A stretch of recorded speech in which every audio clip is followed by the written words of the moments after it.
Hello, hello. Welcome back. I am Charles Musgrove, your host for Business Matters. Today is another great day. We've got another great show set up. You know, you can go check out our other shows on Apple Podcast, iHeartRadio. We're out there on most all of your favorite popular podcast platforms. We're out there on it. We're also on YouTube, so if you want to see some of our previous shows, go check us out on there. Subscribe to us, like it, give us some comments. If you have any suggestions for future show topics, or if you just want to email me, send it to cmusgrove@answersthatcount.com. That's going to be our new branding that we're working on right now, so look for that in the near future. So today we have another great show lined up, and we're actually in two locations today. We have the East Coast covered. So we have Steve Halasnik from New Jersey. Steve, welcome to the show. It's great to be here. Man, we are, and I'm in Tallahassee, Florida, so we've got Tallahassee, Florida. We're in the studio of Real Talk 93.3 doing this recording. We've got John Jopling, our production manager. He's on the other side of the glass. So we've got a new setup today. We are doing this through a Zoom call. So we have Stephen, who is long distance. John and I are here in the studio. So we're also going to record a radio show during this podcast as well. So today we have Stephen, and Stephen is... I think he would probably describe himself as a serial entrepreneur. Is that a good description, Stephen? It is, yeah. Good. And you have, I know you're working on, right now, most of your attention is on a company called Financing Solutions, where you offer lines of credit to businesses. Is that accurate? Yes. Small businesses, yes. Good. When you say small business, what would be that definition? So over $400,000 in revenue a year and under $5 million, that's kind of our sweet spot. Okay, that's a good spot. There's a lot of businesses in that area. So that's may sound like it's a small segment. But that's a huge segment of businesses that you offer those services to. Yeah, and it's very underserved too. It's really hard for those type of businesses to get lines of credit. So yeah. Right, yeah, it's I like to say banks are very happy to make loans to people that really don't need them. So if you have money, you can get a loan. But if you don't have money, then it's very difficult to get a loan. Yeah, and it's just people don't really understand banks. They think that, well, that's where the money is and that's where you should go. But there's a lot of restrictions and there's a lot of things you need to have in place to work with a bank. And small businesses typically don't have it. Right. Well, today on the show, we are a lot of businesses are going to be facing a lot of difficulty. A lot of them may end up going out of business because we're kind of on the edge right now. Are we going to come out of this COVID crisis?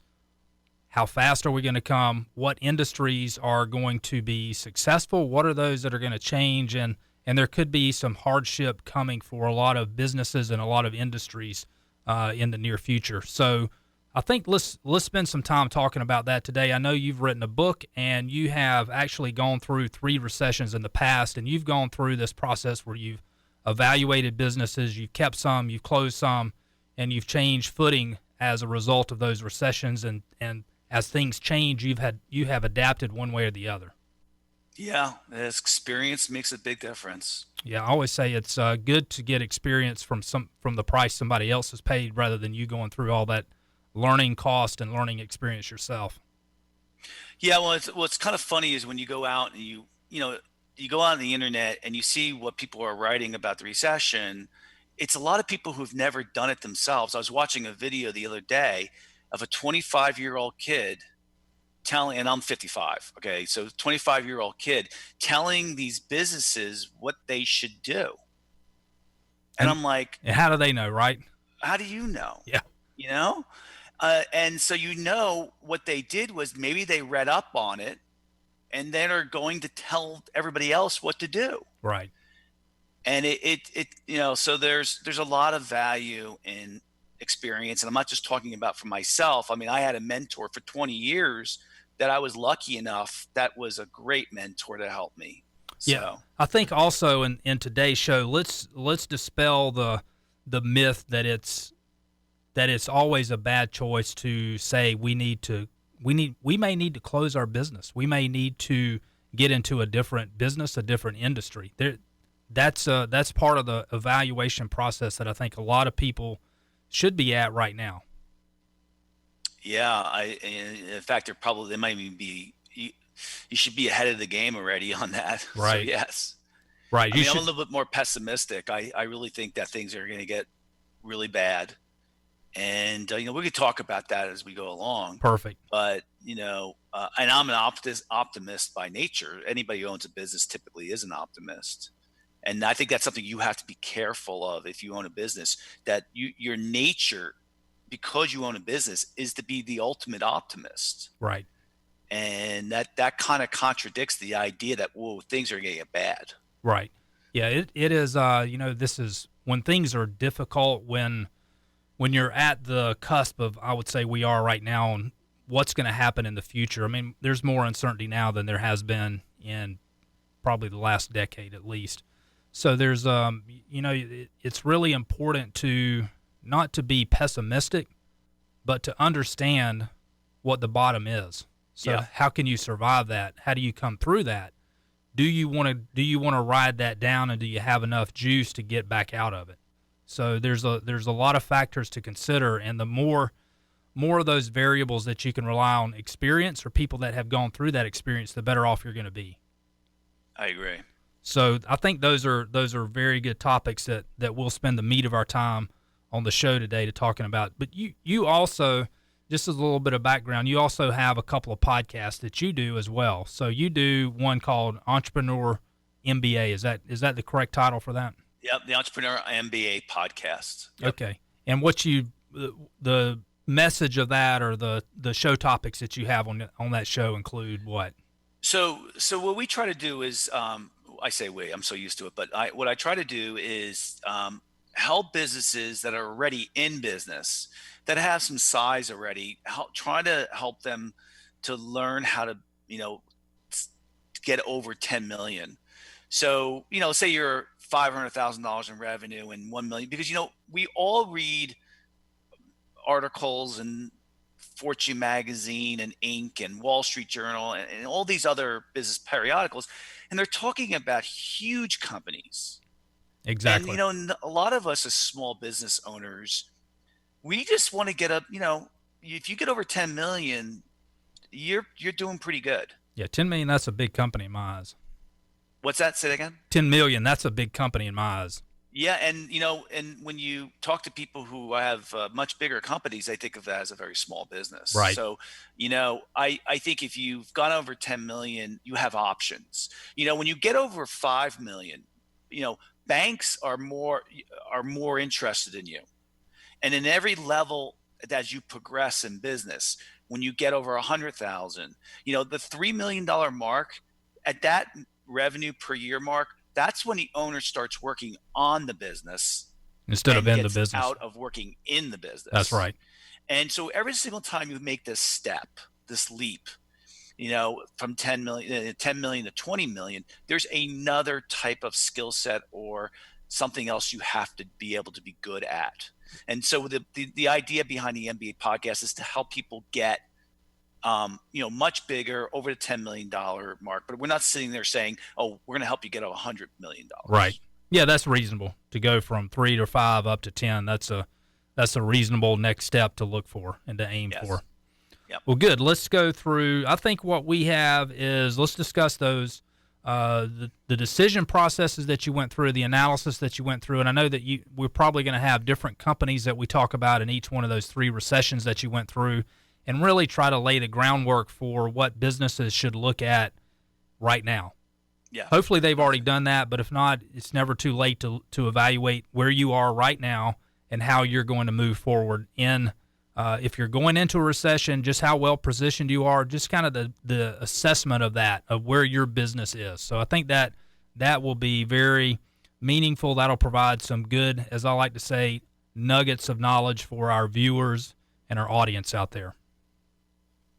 Sounds good. Good deal. Well, with that being said, let's let John bring us in with a little bit of music, and once that intro's done, I'll lead us off, and then that'll be about a 26-minute show for the radio show.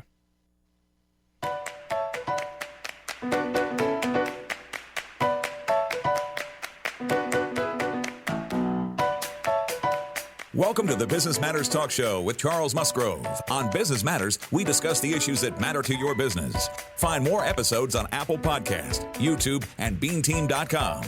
And now here's your host, Charles Musgrove. Welcome back. Welcome back. I am your host, Charles Musgrove with Business Matters.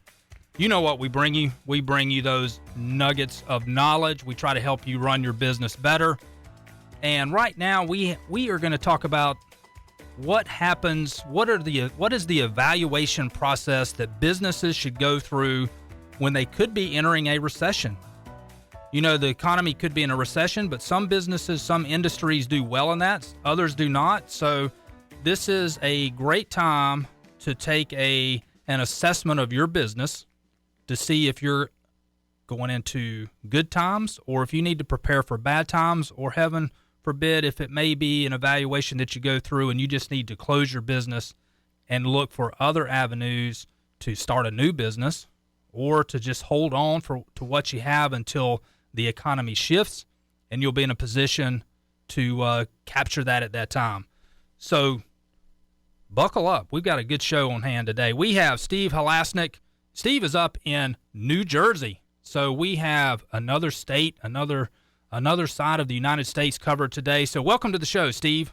Oh, it's great to be here. Man, we're glad that you're here. And,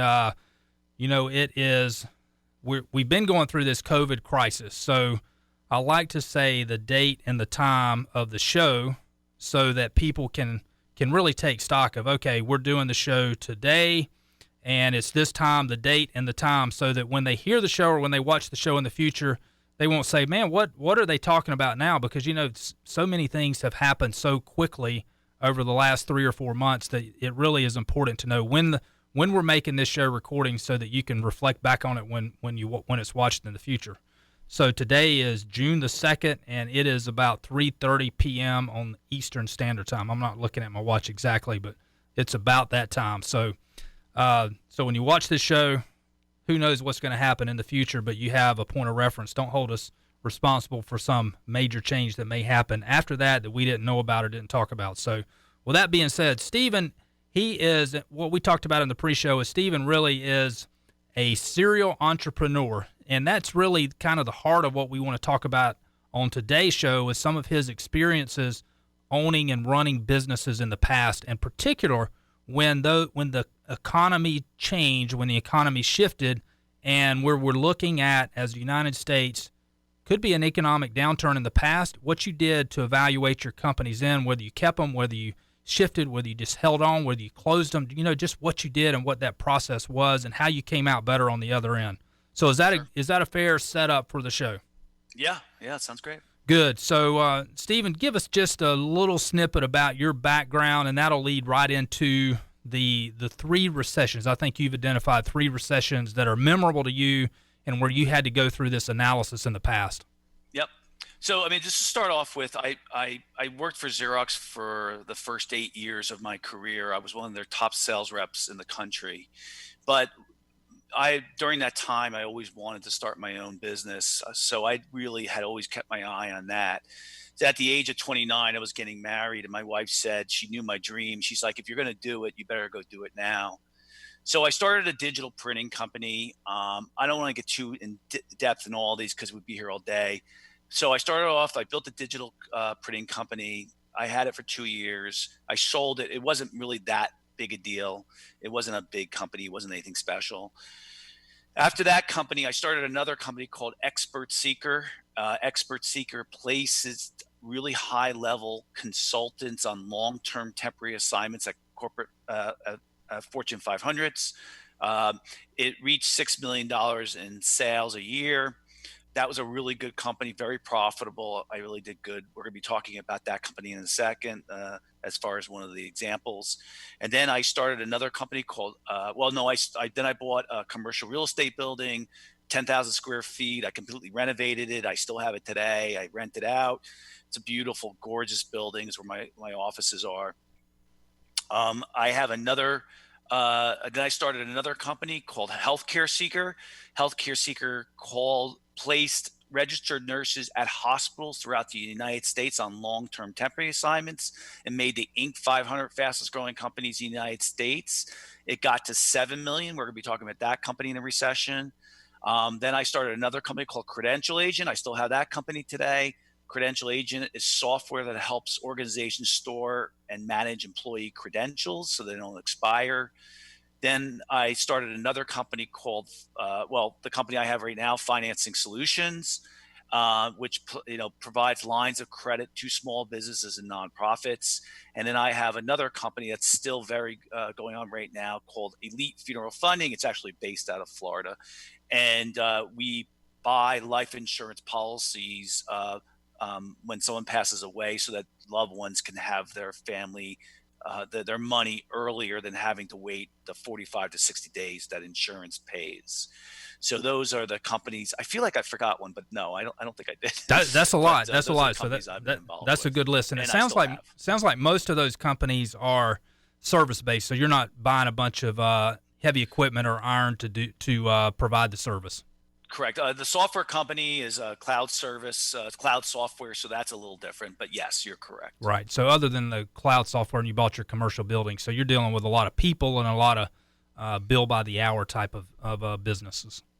I was an expert seeker and healthcare seeker. Yes. Good. All right. Well, that's a great setup. So let's roll through some of that evaluation process in the difficult times. Yep. Well, the expert seeker, it was a unique situation where, like, you look at it and I say, I made the exact correct decision. And so expert seeker was going on for a number of years. It's very, very profitable. Again, it had reached about $6 million in revenue at its highlight.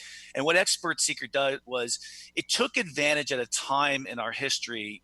This was 1995. 1992 when I started it. And it took advantage of a time where a lot of my business catches trends. And the trend that was going on at the time was people were doing these huge, corporations were doing this huge ERP, enterprise resource planning projects, software. Right. Huge projects worth $50, $100 million. And they needed these experts to help them. And at the same time, the year 2000 bug, which those who are young don't know, that when the year changed from 1999 to 2000, they needed to change all the code. Exactly. That was like the sky is falling. I remember that. That's right. And so, and there was other things that were going on. There was we were an expansive economy. It was growing.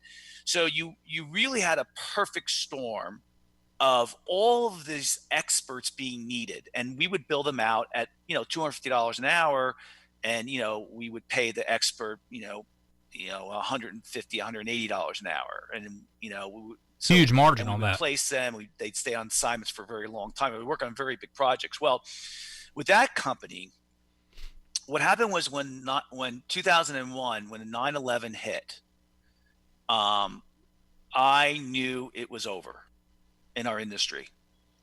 And there was a couple of things that happened. So these are for the people who are any listeners today who say, you know what, I think my run is over, and we'll get into that in a second, or I don't like my business. And I want to do something else. And so what happened was after 9/11, in fact, I always use this analogy. When I could see the World Trade Towers from my building, from my offices, because I was on the top floor overlooking all of New Jersey, and I could see the World Trade Towers way in the distance, very deep. I could see the smoke coming out of the top. When those fat towers fell, I knew my business was over. That quickly. And a month later, I laid off 95% of my staff. So I laid off about 15 people. Because, and it wasn't just that, we could talk about being, having a heart or not having a heart and, that type of thing. But the fact of the matter is a lot of people who worked for me in that business had a base salary plus commissions. And I knew that they weren't going to make the money they were used to making. Right. So it wasn't that hard of a decision. And plus, I was a little younger then. too. And honestly, when you're a little younger, maybe you could be a little, A your little more emotions a brazen. little different. Maybe I wasn't, so there was a couple things that played in this situation. One, 3 years prior to 9/11, they started to outsource work for IT technology overseas. Mm-hmm. And number two is the ERP projects were starting to Die down. wind down. And the third thing was the year 2000 bug was over with. Right. So there was a lot that had already happened. So Yeah. you could see that things had already happened to really diminish the opportunity for upside growth in that business. Yes, and there was a last thing, and that was I didn't really love the business. I mean, looking back at it now, it was such a great profitable business that I think I would have loved it now, but the idea was I really didn't like the business. And the reason being, this is a business where I had to be the rainmaker. I had to be the one going out and making things happen. And I didn't want that type of business. I wanted to work on the business. I didn't want to work in the business. My guess is people called you if things were not and working that's what right. happens when you're at 6 million. You're still between this rock and a hard place. I mentioned 3 million earlier, but yes, did I outsource? Did I have some employees doing more work? Yes. Okay. But the industry still, after years later, after 9/11, it was exactly the way I had predicted. There wasn't much business for us and for the industry for that staffing type of model. And it took several years before it ever returned. And when it returned, it wasn't the same type of industry anymore. It was a different model at that point. I had made the right. And by the way, by keeping 5% of my staff, the company still went on for 5 more years, and I didn't work in it. So that would turn out to be a great decision. The right time. I made all the right decisions in the whole situation. Absolutely. So that could have been. My guess is you could have lasted through that and maybe been okay, but that would have been very painful financially to still have those people on salary. They wouldn't have made what they were accustomed to making, so they would not have been happy. So Right. That would have been a very difficult situation to try to outlast that. Yeah, and just keep in mind the thing that we forget is that even me, I forget sometimes that in a recession, it's hard for your employees to get a job. Right, that's true. So they're less likely to leave, because they're having a hard time getting a job. So the people who did stay with me stayed with me the whole 5 years. Yeah, that would have. And if you did that so quickly, that may have given those people an opportunity to get out there ahead of the rest of the wave. Yeah. Well, a lot of times, and I have a lot of connections. And listen, if you work for me and you've done a good job, I will typically reach out to people I know to help people to get a job. And I've done that on a number of occasions. And I also will stay in touch with people who have done a good job for me, because one person I have had who has come back to work for me and again when I had to lay her off, and she's one of my top people. So there's a part of that I do anyway. If you look at this, and the beauty of looking at things in the past is it's crystal clear now. So that was clearly the right decision, and probably, as you think about it now, was an easy decision to make that. So is that right? It was, and but also keep in mind I had 3 years of thinking about it. I was waiting for it to end, and 9/11 just hit. I'm like, oh, that's it. It's over. Right. So let's go through. I know that's probably the easiest decision, the most correct decision. So let's go through process number 2 or business number 2, where you had to do a similar evaluation, and was it as easy, and was the decision that you made, looking at it now, that clear of a right decision? Well, Charles, I'll tell you what. You can tell me after I tell you this scenario if you think I made the right decision. Okay, perfect. I like it. Okay, that'd be like a coaching session. I'm not going to pay you, right? But this is like a coaching session. Good.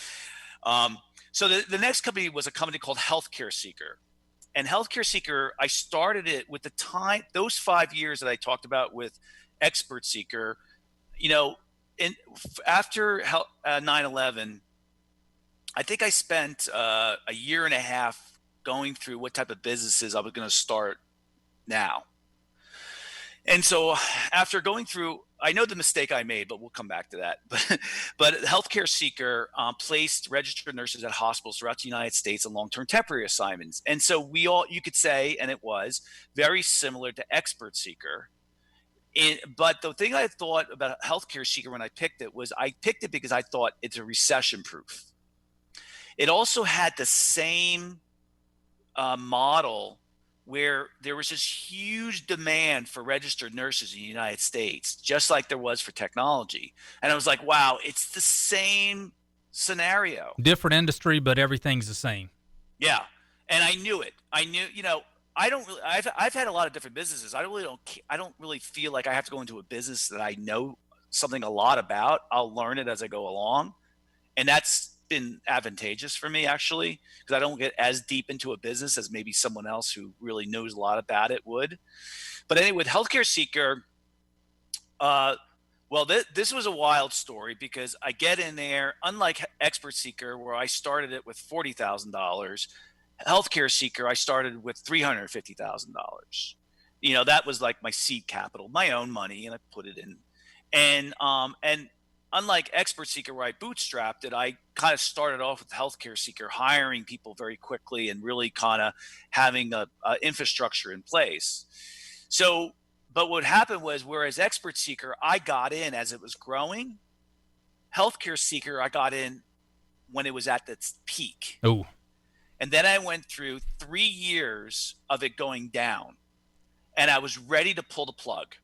Now, this is before any recession going on in the United States. Just normal industry ups and downs. So now I'm ready to pull the plug with Healthcare Seeker, and all of a sudden it turns, and they start using a lot of our services, and we go from, $500,000 a year to 1 million to 3 million to 5 million to 7 million. Wow.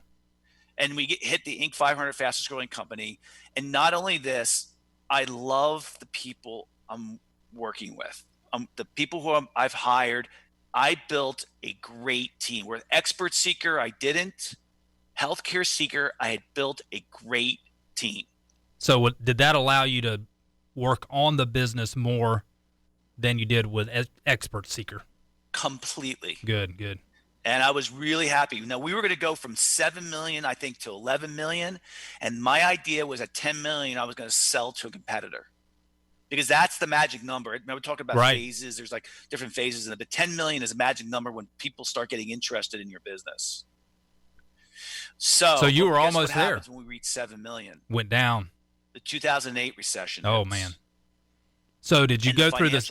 Did you go through the same process, and were you ready to bail at that time? No.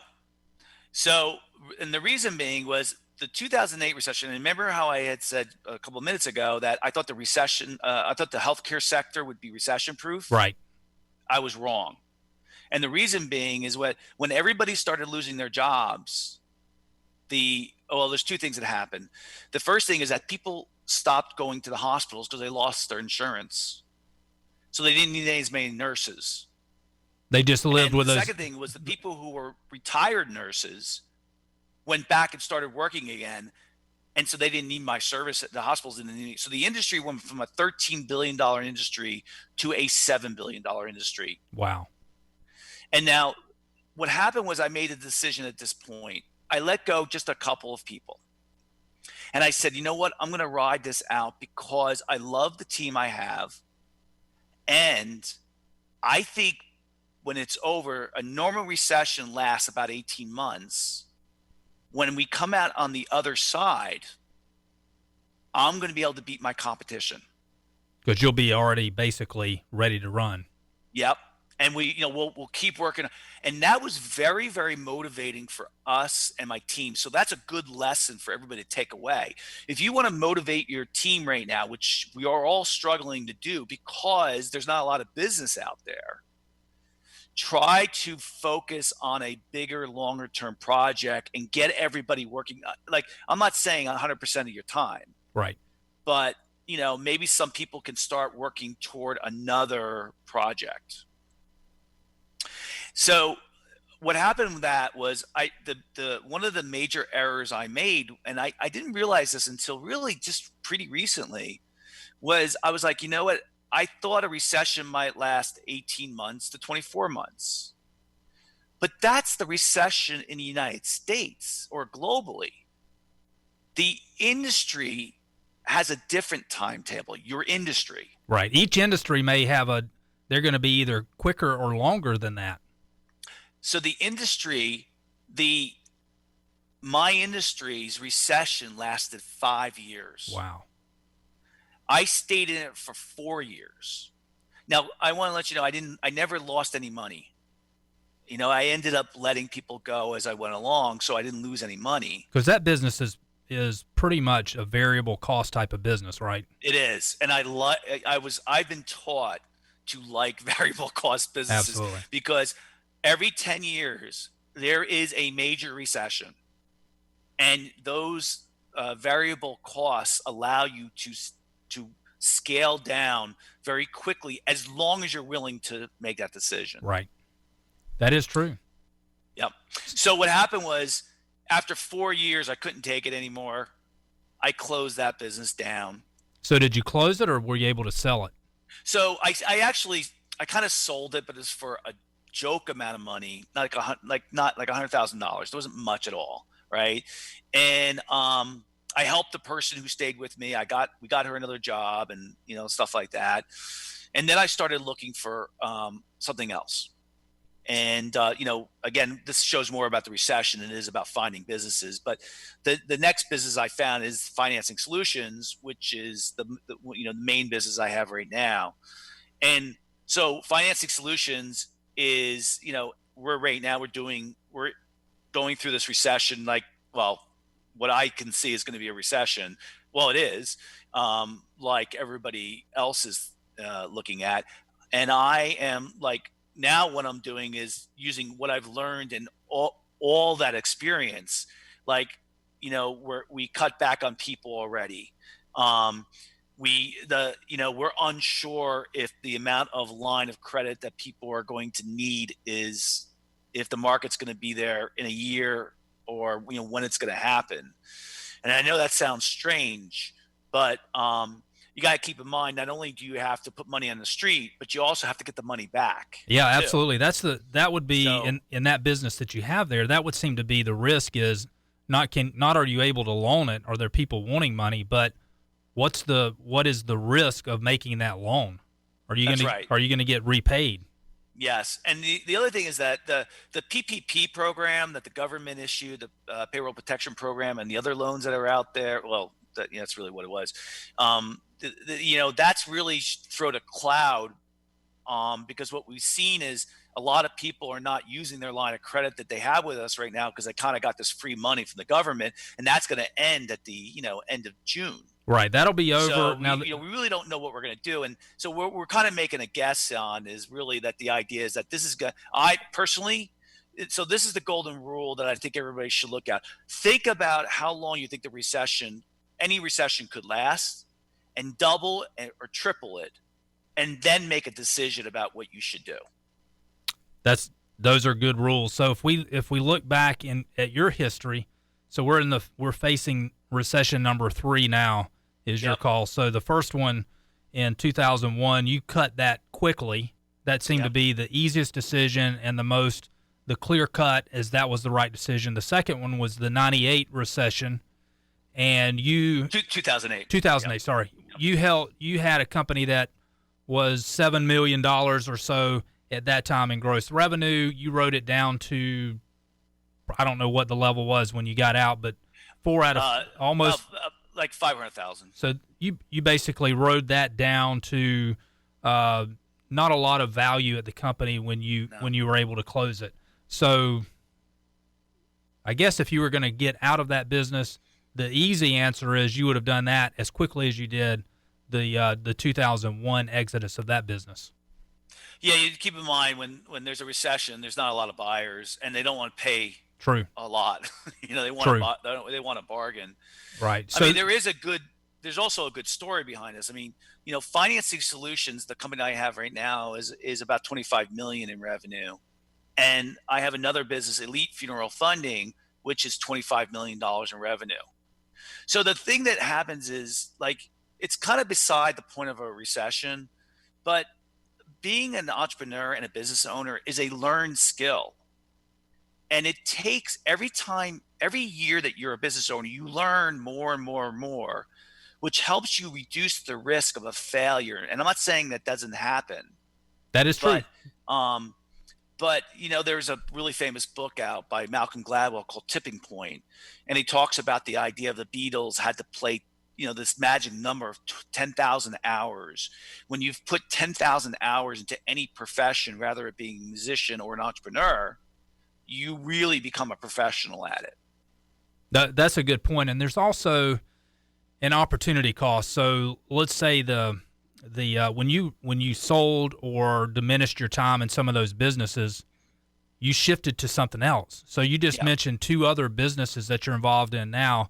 Not that gross revenue is the be all end all, but both of those have a gross revenue of more than what either one of those previous businesses were. Correct. And then also, listen, I'm not trying to pump myself up like I'm the savior of the entrepreneur world. There's plenty I haven't done. But the fact is, none of these businesses have ever lost money. Yeah, that's the other point. You knew you were in a business with those being variable cost type businesses. You could scale back the cost of that and still make money and still have a contribution margin, so that really your risk, you were able to mitigate any risk of loss by having the business type like it was, and making the decisions to scale back at the appropriate time. Yeah, and there's another point to this too. Like I had said, there's different phases where at some point having the access to capital through a bank, being able to have a line of credit, being able to have financing, being able to have a nest egg. I live a good life. But I don't have these super high expectations. I don't have super high expenses, personal expenses. I don't have an expensive yacht. I don't have expensive cars. I don't have expensive jewelry. I have a beautiful home that I'm really lucky to live at, and I have other passive income like the real estate, and I have access to lines of credit because I saved my money and I built it up so that I can be able to handle these recessions. And that's an important lesson. Don't have an extravagant lifestyle. If you want to be a serial entrepreneur, if you want to be a business owner, you have to look at your personal expenses and make sure that you don't go overboard. Stephen, those are great points. I'm going to leave it right there for the radio show, but I want you to stick around and stay with us on the podcast and YouTube. We're going to have Stephen stick around, and we're going to finish this segment with that. I am Charles Musgrove, your host of Business Matters. Thank you so much for joining us on another exciting episode. Stephen, thank you for joining us from New Jersey. Stephen Halazanik, thank you for joining us. Stick around. We're going to come right back with you on the radio show. Have a blessed day. Have a great week. See you next week. The Business Matters Talk Show with Charles Musgrove is sponsored by the Bean Team. For all your business accounting and tax preparation needs, visit beanteam.com or call 893-7710. You can listen to more episodes of Business Matters on Apple Podcast, YouTube, or visit beanteam.com. Stephen, great show. Continue that thought. I think that is so important, that you don't have a personal lifestyle that outweighs or outspends what you're able to do on your business side, because you want to minimize that fixed cost, your personal fixed cost, so that you don't make bad decisions on the business side, because that really will drive you to make potentially bad decisions in how you run your business, the decisions that you make to either hire people, cut people, grow your business, or contract your business. Yeah, I think it's a matter of dreams. And, it depends on what your dreams are. Is your dream to be a business owner for the rest of your life? Or is your dream to have a $25 million yacht? Which comes first, right? And I don't think that, and I'm not a cheap guy by any means. Like, I'm not a miser. I don't really pay a lot of attention to what something costs, but I don't have expensive tastes. In other words, and I don't really tend to take a big risk by buying something really big. And I think that's really important. If you want to live this lifestyle of being a business owner, you don't buy the stuff.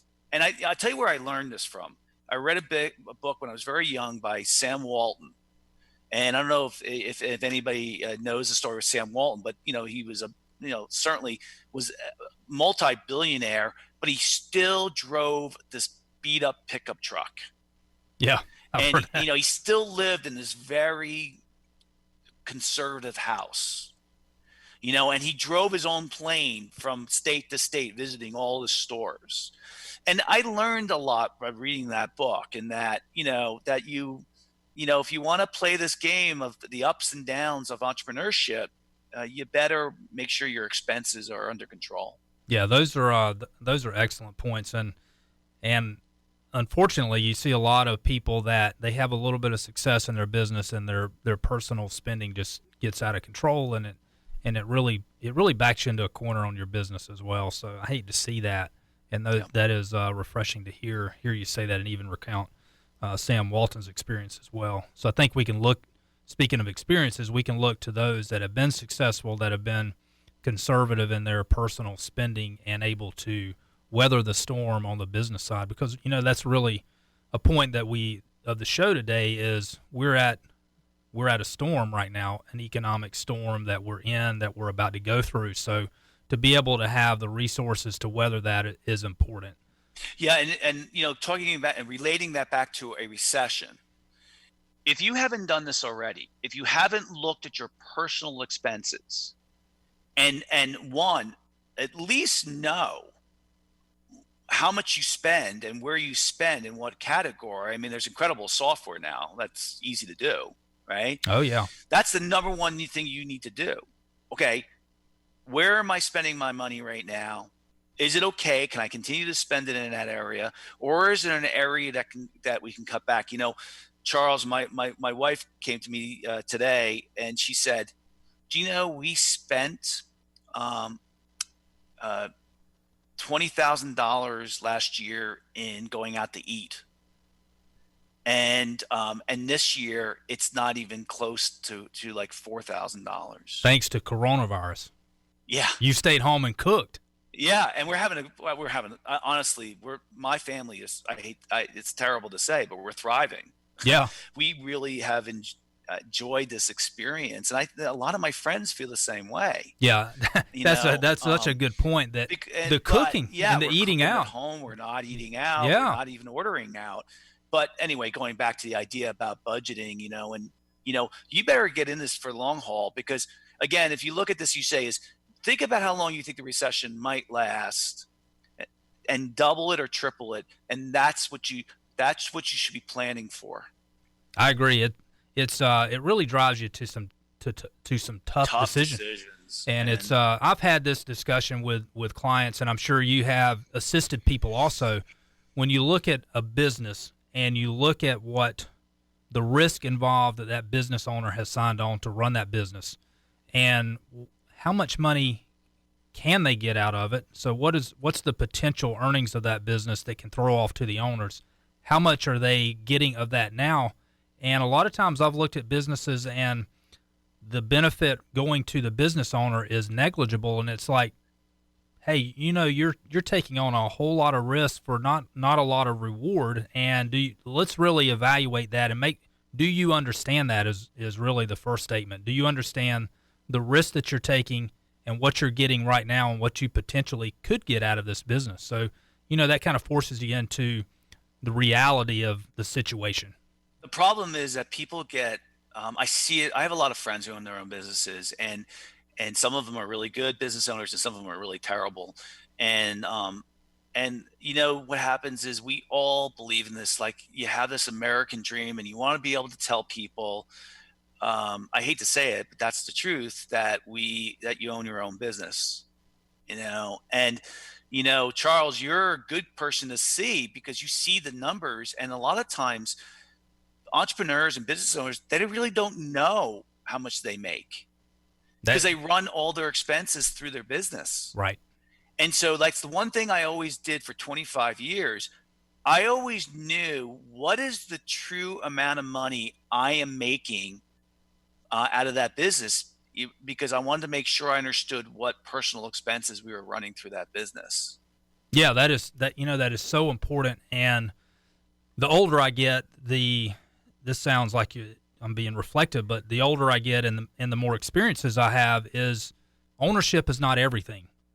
So it's okay not to be the owner or an owner of a business. What really counts is A, your happiness, but B, also what can you make out of that business, and is what you're making equivalent to the risk that you're taking for that business. So a lot of those things take into account. Cash flow is critical. So if you had the choice of having a guaranteed cash flow versus a business owner where there's a lot of risk involved and a lot of other heartache involved, those are really evaluations that you need to go through.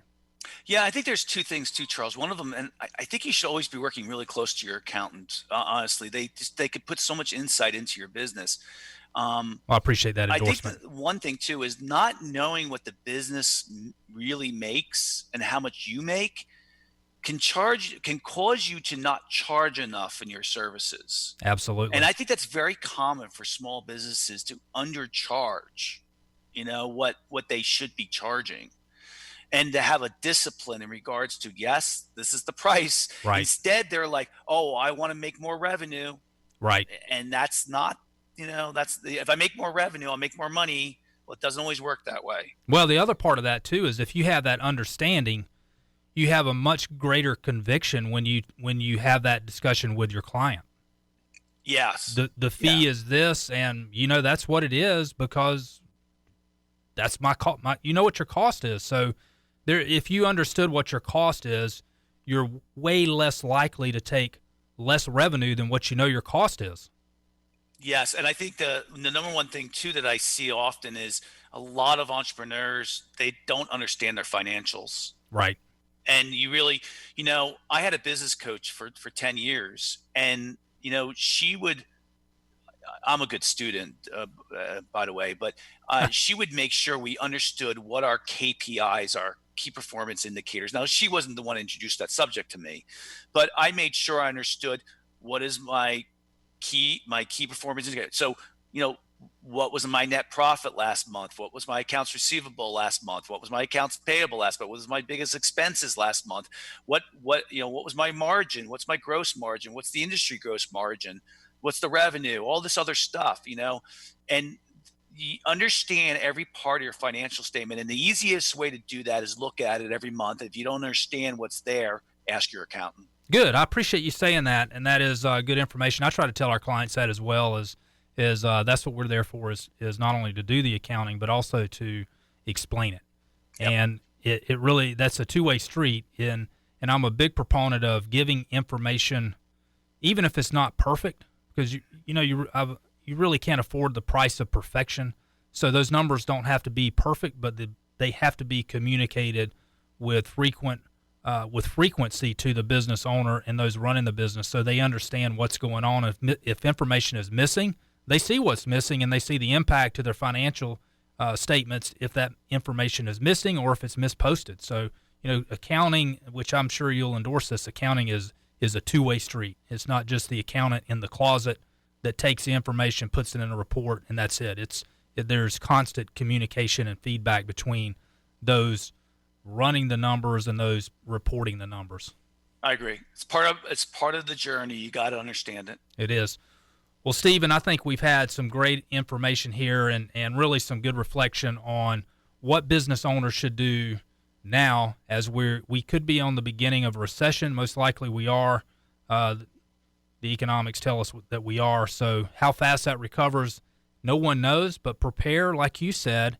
If we think it's going to take 18 months, double that in your preparation for going through the recession and making business decisions now that will affect you for a long time. Yeah, I agree. It's not going to be fun. No, it is. But you know what? After you go through that, I truly believe, and you can provide some input on this. Once you go through that process, it's really cleansing. You could say it's cleansing, or it's like a burden off of your shoulders. Once you shine the light on it, and you really have ironed out the decision points, it makes the process easier going forward, or at least less burdensome.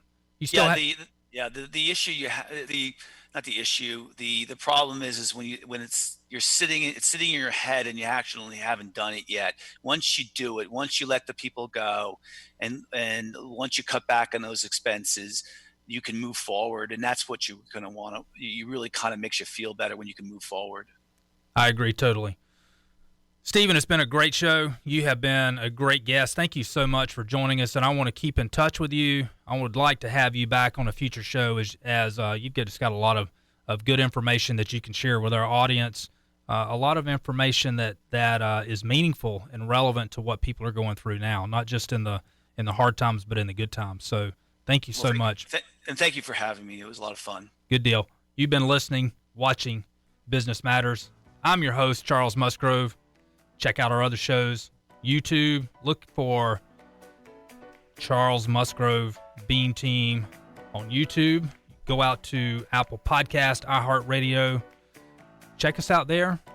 Check us out next week. Thank you so much. Have a good day and a blessed week.